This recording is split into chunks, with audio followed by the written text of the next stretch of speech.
बिस्मिल्लाहिर्रहमानिर्रहीम। अस्सलाम वालेकुम नाज़रीन। आगाज़ तो मेरे ख्याल में करते हैं जावेद लतीफ़ साहब की ज़मानत पे।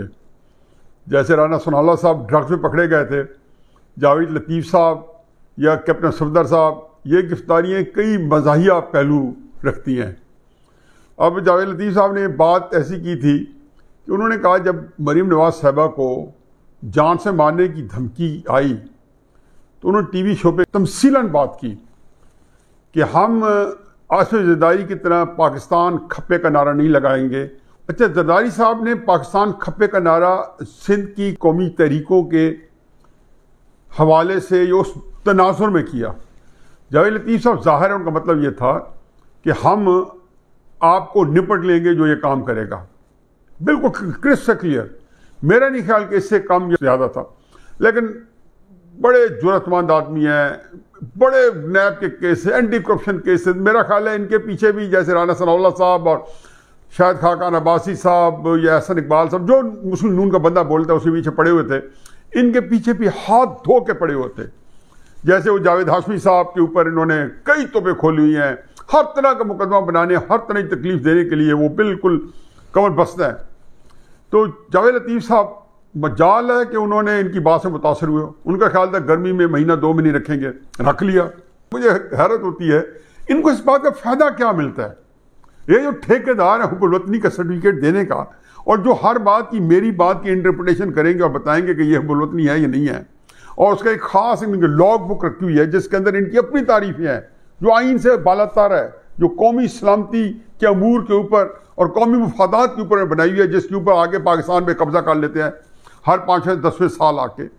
तो जावेद लतीफ़ साहब ने मजाल है कि इसके ऊपर कोई रिमोर्स, कोई तासुफ, किसी किस्म की कोई अपनी शर्मिंदगी, उन्होंने हर सीना पे हाथ रख कहा। उसने कहा कि जितना मर्जी जेल में रखो, अपनी अल्फाज से पीछे नहीं हटूंगा। बहरहाल आज के दिन अच्छा दिन है कि मैं वैसे भी उन पर बात करनी थी, लेकिन अच्छा उनकी जमानत हो गई है, मेरी तरफ से उनको बहुत बहुत मुबारकबाद। अब दूसरा नुकता है, वो भी हमारा आजकल एक नया स्यापा पड़ा हुआ है, वो लोड शेडिंग का है। यकीन आने के लाहौर के अंदर एकदम बिजली चली जाती है, 10 और 12 घंटे बिजली नहीं आती। अभी जब मैं यहाँ ये व्लॉग करा रहा हूँ तो कैंट के जैसे इलाके में इस वक्त बिजली नहीं है। मेरा अपना इलाका रायविन रोड साइड पे है, वहाँ पे 2-3 दिन पहले कोई 8-10 घंटे रही, और फिर हर घंटे 2 घंटे बाद 15-20 मिनट आधे घंटे के लिए बिजली जा रही आ रही है। अच्छा, इसके ऊपर मुझे इससे कोई गर्ज नहीं कि ये क्या मसला है क्या नहीं है। मुझे पता है कि जो भी मसाइल है हुकूमत के, हर जगह जिस मसले के अंदर थोड़ा सा बुरानी कैफियत पैदा होती है, क्रिटिकल सिचुएशन पैदा होती है, ये हुकूमत धड़ाम से नीचे। अच्छा, इस सारी सूरत हाल में एक दिलचस्प जो नुकता हुई है कि कल कौमी असम्बली में PTI के अपने ही रुकन, जो पेशावर से रुकन असम्बली मुंतखब हुए नूर आलम साहब, वो खड़े हो गए और यकीन जानो कि उन्होंने, वो कहते हैं ना, दिल के फपूले जल उठे सीने के दाग से, इस घर को आग लग गई घर के चिराग से। तो उन्होंने कहा जी हमें लोग गालियां दे रहे हैं, सड़कों पे जा नहीं सकते, लोड शेडिंग ऐसी हो रही है। पेशावर से बोल रहे थे, मैंने लाहौर का आपको हाल बता दिया। हमारे साहब खड़े हो गए। अब वो बरखुरदार हमारा बहुत अच्छा बच्चा है, लेकिन इमरान खान साहब ने ये जो नई पौध है, फरक हबीब जैसे, हमाद अजहर जैसे, उस्मान डार साहब जैसे, ये बड़े ही कमाल के लड़के थे। इनकी अगर कुछ सही तरबियत करता और उनको कहा जाता है कि कोई भी वक्त आए आपने झूठ नहीं बोलना, आपने सच बोल के उसको डिफेंड करना है। हमारे असेंबली के अंदर खड़े हो गए और उन्होंने कहा जी कि उन्होंने महंगे सौदे किए। भाई महंगे सौदों का बिजली का ना क्या इसके अंदर प्रॉब्लम है? 3 साल से तो आ रही थी। फिर कहा जी डिस्ट्रीब्यूशन नहीं, लाइन नहीं बनाई। भाई ये 3 साल से जो बिजली आ रही थी, वो बिजली आप ही के दौर में जो मुस्लिम नून ने जब लिया था तो 24 घंटे में बिजली नहीं आती थी। मियांवाली में, लाहौर में 24 घंटे में से 18-20 घंटे बिजली नहीं आती थी। कुल टोटल 6-7 हज़ार मेगावाट कैपेसिटी पे हम आ गए थे। बिल्कुल बदहाली का ज़माना था। और फिर 12,000 मेगावाट ऐड किए, कारखाने लगाए।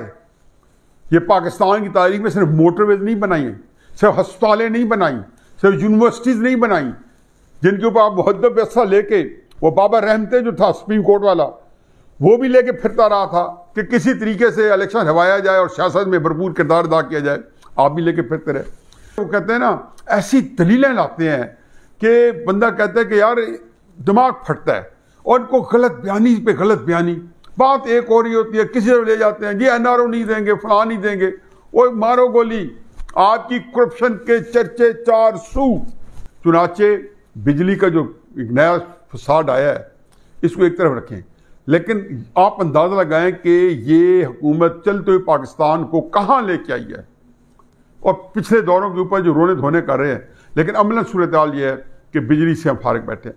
फिर आ जाए इसके बाद वो आदम सवाती साहब को भी थोड़ा सा टच करते जाएं। आज प्रेस कॉन्फ्रेंस की, और यकीन जाने कि बॉडी लैंग्वेज बता रही थी कि चेहरे के ऊपर जो है हवाइयाँ उड़ रही थी, कोई अल्फाज जो थे साथ नहीं दे रहे थे, सर सर कहे कि, और जो बच्चे बैठे थे मीडिया के, और मीडिया के बच्चे आजकल इतने तेज हैं, उन्हें फौरन कहा, उन्होंने कहा जी पहली बात जो मैंने भी अपने व्लॉग में कही थी, ये बताएं, इन्होंने झूठ बोला कि जी वो जो लोग पहुंच गए थे 2-2.5 घंटे में, उसने कहा जी पहली बात यह है कि एक्सीडेंट के 5 घंटे के बाद रेलवे के बंदे आए, जो उससे पहले 1 घंटा पहले पहुंचे तो वहां पे डिस्ट्रिक्ट एडमिनिस्ट्रेशन है इर्द गिर्द के इलाके की, वो पहुंची और उन्होंने ही बंदोबस्त किया, क्रेनों का और चीजें मंगवाई गई इस तरीके से, और कटर मंगवाए गए।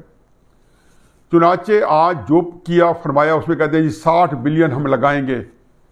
भाई आप लगाएंगे, असल तो था कि 3 साल तक एक आपने जाहिल को, शेख रशीद को, जो कि वाकई उस बंदे की तालीम बेचारे की नहीं है, उसकी आप जुबान देख लें, उर्दू देख लें, अंग्रेजी देख लें, वो देखें वो सिर्फ कोई ठड़े की जबान बोलता है और ठड़े के आदमी है, उसको उठा के आपने रेलवे जैसा महकमा दे दिया। उसको आखिर तक पता ही नहीं चला किस महकमे में है और क्या कर रहा है क्या नहीं है, उसका ABC नहीं पता चला।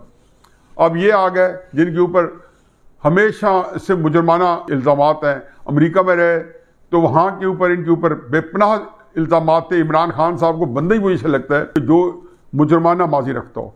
और फिर सबसे आखिर में आज मरीम नवाज साहबा की हाई कोर्ट में पेशी थी। अब हाई कोर्ट में पेशी में उन्होंने चंद बातें की, 5 बातें तो शायद मैं कल परसों करना चाहता था, उसमें चूँकि रेफरेंस आ गया जस्टिस शौकत सिद्दीकी साहब की कल की सुप्रीम कोर्ट के अंदर जो स्टेटमेंट है। इससे पहले जब अरशद मलिक का केस गया था सुप्रीम कोर्ट में, जिसमें उनकी एक वीडियो पकड़ी गई थी, अब वीडियो का भी सुन लें, ये ऐसे बाजीगर हैं, मद्दारी हैं और धोखाबाज हैं कि तासुर ये देंगे कि नासिर भट्ट की वीडियो की बात हो रही है। नहीं, ये नासिर भट्ट की वीडियो की बात नहीं हो रही। सुप्रीम कोर्ट ने कहा है कि जिस वीडियो से उनके शर से झुक गए वो 2005 में बनी थी। किन्होंने बनाई थी? उन्होंने बनाई थी जो उनसे अपनी मर्जी के फैसले बाद में करवाते रहे। उन्होंने बनाई थी जो शौकत अजीज सिद्दीकी साहब के पास जाकर उनको बताते रहे कि उन्होंने अदालत कैसे चलानी है। उन्होंने बनाई थी जो काजी फैजी साहब की किरदार कुशी भी कर रहे हैं, ये उन्होंने बनवाई थी वीडियो।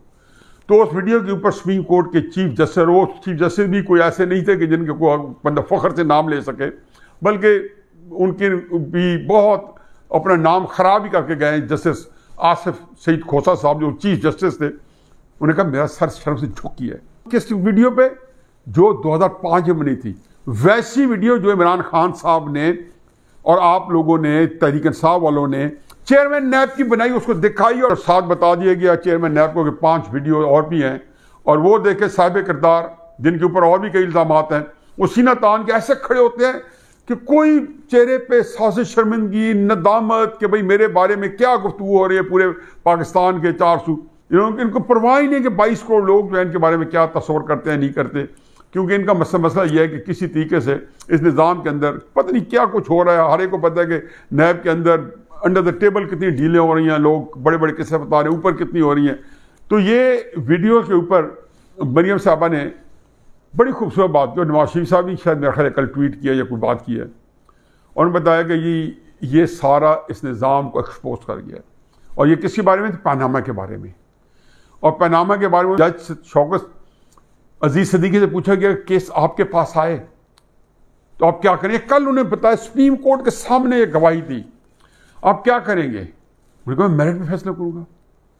और वो कहते हैं कि पाकिस्तान के नंबर 1 आदमी ने पाकिस्तान के नंबर 2 आदमी को कहा कि आप लोगों से जज नहीं काबू होता। ये कल सारी सुप्रीम कोर्ट के अंदर बातें हुई हैं, आपसे जज नहीं काबू होता। चुनाचे वो लग गए जनाब, एक के बाद दूसरा पूरा जलगार हाई कोर्ट के ऊपर। अच्छा, मत भूलें कि शौकत अजीज सिद्दीकी साहब ने चंद हफ्तों बाद चीफ जस्टिस बनना था इस्लामाबाद हाई कोर्ट का। और रहते तो वहां या तो उनको सुप्रीम कोर्ट एलिवेट कर दिया जाता या वो हाई कोर्ट के अंदर। और उन्होंने इस्लामाबाद हाई कोर्ट से जो फैसले लिए थे या लेते रहे हैं या ले रहे हैं। और फैसल वाडा के ऊपर आपने देखा था हाई कोर्ट का क्या फैसला था कि उन्होंने 3 मार्च को फैसला दिया था, जब फैसल वाडा ने इस्तीफा दे के वोट अपना कास्ट करके फिर इस्तीफा दे के वो सेनेट के उम्मीदवार बन गए थे। कानून की एक बहुत बड़ी तशरीह है कि इंसाफ होता हुआ नजर आए। तो ये हमारे जो जजेस हैं ये इंसाफ होता हुआ दिखाते हैं कि जब इमरान खान का केस चला तो क्राइटेरिया और था सुप्रीम कोर्ट में, नवाज शरीफ साहब पे का पैनामा केस चला तो क्राइटेरिया और था सुप्रीम कोर्ट में। कानून शहादत ही फर्क इस्तेमाल किए गए दोनों के अंदर। ये सारे दोनों दर्ज है केस, दोनों की नौयत देख लें, दोनों की विटनेसेस देख लें, दोनों की सारी किसी डॉक्यूमेंटेशन देख लें। तो चुनाचे इस पैराए में अच्छा इसमें एक और बात भी देखें। अब शौकत अजीज सिद्दीकी को तो वो कामयाबी से हम कनार कर बैठे क्योंकि उस वक्त साकिब निसार साहब चीफ जस्टिस थे, आसिफ सईद खोसा साहब नंबर 2 थे और उन्होंने चीफ जस्टिस बनने वाले थे और उन्होंने सोचा कि केस का फैसला फौरन ना किया सुप्रीम जुडिशल काउंसिल के थ्रू उनको बर्खास्त ना किया गया तो इन्होंने उनका अकामा ढूंढा जस्टिस शौकत अजीज सिद्दीकी साहब का और अकामा टाइप चीज के ऊपर उनको नायल करा के उनको घर भेज दिया एक ऑनरेबल जज को, जो कि अपने फैसलों में निडर, बेबाक और जुर्रतमंद के तौर पे मशहूर होकर सामने आए थे, जो किसी का लिहाज नहीं करते थे। चाहिए तो लिहाज करने वाले चाहिए, लिहाज ना करने वाले नहीं चाहिए। लेकिन इसमें एक और बड़ा एक खूबसूरत नुकता, अब इससे मुंह को खून लग गया कि एक बंदे को तो चीफ जस्टिस बनने से भी रोक लिया और सुप्रीम कोर्ट से बर्खास्त कर दिया। वही खून लगा हुआ सुप्रीम कोर्ट के अंदर नेट प्रैक्टिस हो चुकी थी शौकत अजीज सिद्दीकी पे, अब काजी फायज ईसा पे आके उन्होंने यहां शुरू कर दिया। अब तब तक वकला बरादरी भी अपने आप को मुतहद कर चुकी थी, पाकिस्तान के अवाम भी शौकत अजीज सिद्दीकी के बाद थोड़े से ज्यादा जाग गए थे, सोशल मीडिया भी अलर्ट था। चुनाचे वो कहते हैं ना कि शौक गुलबोसी पे कांटों पे जबान रख दी। जितनी दफा काजी फायज ईसा के ऊपर केस चला है, चाहे केस सुप्रीम जुडिशल काउंसिल में चला है, चाहे सुप्रीम कोर्ट में उनकी अपील चली फैसले तक और उसका रिव्यू चला है, हर जगह पे मेरा ख्याल है कि वो कहते हैं ना बदनाम होंगे तो क्या नाम ना होगा, चर्चे हुए हैं, डंका बजा है। डंका किस चीज का बजा है कि हमारा अदालती निज़ाम जो है वो अपनी साख जो है खो बैठा है। खैर ये तो ज़िमनी बात थी। चुनाचे काजी फायज ईसा के ऊपर जलीलो ख्वार होना पड़ा। क्यों? क्योंकि शौकत अजीज सिद्दीकी पे कामयाब ऑपरेशन करके मुंह को खून लग चुका था। तो आज मरियम साहिबा ने जब कहा तो इससे 2 बातें सामने आई। बात तो जज अरशद मलिक साहब के वक्त ही एक ही रह गई थी, इस केस जिसमें उन्होंने नवाज शरीफ साहब को सजा दी इसकी कोई इखलाकी हैसियत बरकरार नहीं रही थी। उससे यह पता चला कि दूसरे जज साहब पे भी यही बीत रही होगी जो जज अरशद मलिक पे हुए, क्योंकि 2005 में जिसकी वीडियो बना के फिर को इससे साहब अदालत में लाया गया, या जिस तरीके से ड्रग्स कोर्ट के जजेस को पहले वीडियो बनाई जाती है फिर बनाया जाता है, हाई कोर्ट के जजेस को बनाने में ये खातर जमा रखें। ISI की रिपोर्ट बड़ी अहम होती है और ISI की रिपोर्ट जिसको जज के बारे में एडवर्स हो तो वो जज नहीं बन सकता, ये खुफिया रिपोर्ट आती है। चुनाचे एक काम वहीं से शुरू होता है जब उनमें से 2-4 ठीक भी आ जाते हैं या बाद में तौबा ताइब भी हो जाते हैं। जहां से ये सारा निज़ाम बिगड़ा हुआ है। तो असल कहानी ये थी कि नवाज शरीफ की सजा जो है कल शौकत अजीज सिद्दीकी साहब के बयान के बाद और उससे पहले जज अरशद मलिक की वीडियो की 2005 में बनी, जो इन्होंने खुद बनाई, जो ये कैसे लड़ते रहे पनामा के वक्त में। और पनामा के केस में मैं बता दूं, मैं तो अक्सर कह चुका हूं कि आप पनामा का जो केसेस बना रहे हैं, जो शौकत अजीज सिद्दीकी साहब से उसकी मर्जी में का फैसला इत्तेसाब अदालतों में सजाएं होनी थी तो अपीलें इस्लामाबाद हाई कोर्ट में जानी थी और ये सीनियर मोस्ट जज थे वहां पे। इन्होंने चंद हफ्ते बाद चीफ जस्टिस बनना था, इसलिए इनको घेरा जा रहा था। चुनाचे असल में इनके जो वजह माजूली बनी है वो नवाज शरीफ साहब के केसेस कई इस्लामाबाद में आमद थी, उस वजह से बनी है। और इसी वजह से अब अगर ये नारा बुलंद किया जा रहा है कि इन सजाओं के अंदर अब इनकी कोई अखलाकी हैसियत नहीं रही और अब जो करेंगे अपनी जग हंसाई करेंगे, मैं अदालतों को कह रहा हूं, आंखें फाड़ के रखें और वो जज अरशद मलिक के वीडियो सारे देखें। लोगों की आंखों में धूल झोंक रहे हैं जिस तरीके से कि नासिर भट्ट साहब ने वीडियो बनाई जज साहब की, नहीं, नासिर भट्ट ने तो उसमें ये कन्फेशन दी कि 2005 वाली वीडियो दिखा के मुझे ब्लैकमेल किया गया। और जो बात फिर इन्होंने क्या किया, ये चालाक बनते हैं। इन्होंने सोचा कि अरशद मलिक को फिर प्रेशर में ले जाए, उस वीडियो को इन्होंने खुद ही आम कर दिया। और जिन्होंने आम किया उनको नहीं पकड़ा, FIA ने उनके खिलाफ पकड़ा, मुकदमा करने की रवादार नहीं है। उनको नासिर भट्ट चाहिए जिसमें यह कन्फेशन है कि जिस वीडियो में 2005 वाली वीडियो जो कि मखसूस इदारों ने बनाई, उस वीडियो के ऊपर मुझे ब्लैकमेल किया गया और नवाज शरीफ के खिलाफ फैसला लिया गया। तो मैं तो हमेशा कहता था कि 2014 में आप नहीं एक्सपोज हुए थे कि जब सियासत रियासत बचाओ के नाम पे 2 मदारी आपने फील्ड किए थे, एक का नाम था ताहिर कादरी और दूसरे का नाम था इमरान खान साहब, जो कमाल बेशर्मी ढिटाई से वो आए और उसको चलाया। अब ये सारी चीजें जो हैं ये अब सामने उभर के आई हैं। चुनाचे बातें तो मैं बहुत की, लेकिन ये मेरे मुताबिक थी, मैंने से बात करनी थी कि शौकत अजीज सिद्दीकी साहब जो है, मैं उनको ज़ाती तौर पर जानता हूँ, अपराइट आदमी हैं। और मैं बहुत सारे पाकिस्तान की जुडिशरी के बंदे जानता हूँ जो उनके पैर की खाक भी शायद ना हो, वो इतने अपराइट आदमी हैं। धक्के खाना लिखा उनकी किस्मत में, क्योंकि अपराइट ही तो नहीं चाहिए, दयानतदार जजेस नहीं चाहिए। किसने कहा था कि आपको असूलों वाले दयानत वाले जजेस चाहिए? दयानत जज तो वो चाहिए जो फैसल वाडा के ऊपर जो 3 मार्च का फैसला हुआ है, जो अकबर बाबर साहब के साथ हो रही है इंट्रा पार्टी फंडिंग के अंदर जो फैसले हो रहे हैं, ये जजेस चाहिए। जो राना सनाउल्लाह को 6-7 महीने ड्रग्स के अंदर, चक्की के अंदर, गर्म कमरे के अंदर उसको अंदर रख सकें, वो जजेस चाहिए जो जावेद लतीफ की जमानत ना लें महीने 1.5 महीने किसी बेबुनियाद केस के ऊपर, ये जजेस चाहिए। और जाते जाते मरीम नवाज साहबा ने अमरीकी अड्डों को भी जिक्र किया, जिसका मैं कई दिनों से कर रहा हूं, कह दे चुके हैं। ये क्या कहेंगे? ये कहेंगे वो 2001 का मुआहदा था। इनका सकत नहीं है। मैं कल भी कह रहा था कि इमरान खान साहब इस वजह से तजब्बुब का शिकार नहीं है कि उनका कोई असूल है, वो इस वजह से शिकार हैं कि मुझे पाकिस्तानी कौम तल के खा जाएगी। चुनाचे वो ये कहते हैं अपोजिशन को मनाओ, मैं साथ हूं, इस असूल के ऊपर है। तो जनाबे वाला पैसा हुआ हजम, अल्लाह ताला ने नवाज शरीफ के केसेस के सिलसिले में इनको बेइज्जत करना था, वो भी हो रहे हैं। और अमरीकी अड्डे जो हैं वो ऐसे ही है कि फ्राइंग पैन से निकलेंगे तो सुलगती आग में जाएंगे। ये अमरीकी अड्डे देंगे तो ज़िल्लत और नहीं देंगे तो अजाब अताब। वमा अलैना इल्लल बलाग।